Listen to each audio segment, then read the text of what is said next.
La super excuse de Nicolas Hulot pour ne pas aller en Inde. Il avait quelque chose à faire. Emmanuel Macron s'est rendu en Inde du vendredi 9 au lundi 12 mars dernier. Le thème de l'écologie était très présent lors de ce voyage, et pourtant, Nicolas Hulot, ministre de la Transition écologique, n'a pas fait partie du déplacement. Depuis l'enquête d'Hebdo, Nicolas Hulot se fait plus discret que jamais. Le ministre de la Transition écologique a fait une discrète apparition au Salon de l'Agriculture, et depuis plus rien.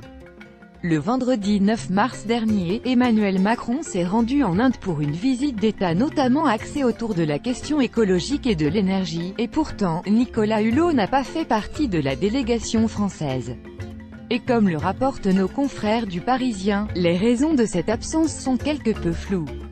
Selon les réponses de l'Élysée, le ministre de la Transition écologique avait quelque chose à faire. Mais d'autres justifient cette absence par des raisons politiques. En effet, lors de cette visite d'État, des accords sur la construction d'une centrale nucléaire ont été signés, et cela pose évidemment un problème à Nicolas Hulot. L'un des dossiers de cette visite, c'était les EPR, European Pressurized Reactor, NDLR. C'est ça le problème d'Hulot, explique un proche du pouvoir. Le ministre n'a jamais caché être contre ces réacteurs nucléaires qui semblent être un véritable point de désaccord entre lui et le président de la République. La présence de Ségolène Royal, ambassadrice des pôles, lors de cette visite d'État aussi être l'une des raisons de l'absence du ministre en Inde.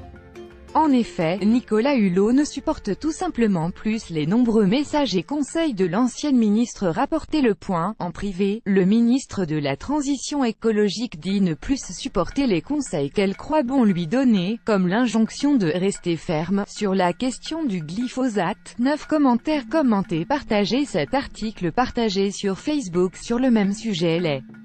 Lu l'actualité closermag.fr dans votre boîte mail. Inscription newsletter. Vous êtes bien inscrit à la newsletter avec l'adresse. Je souhaite aussi recevoir les bons plans des partenaires du site conformément à la loi numéro 78/17 du 6 janvier 1978, relative à l'informatique, aux fichiers et aux libertés. Vous disposez d'un droit d'accès et de rectification des données à caractère personnel vous concernant.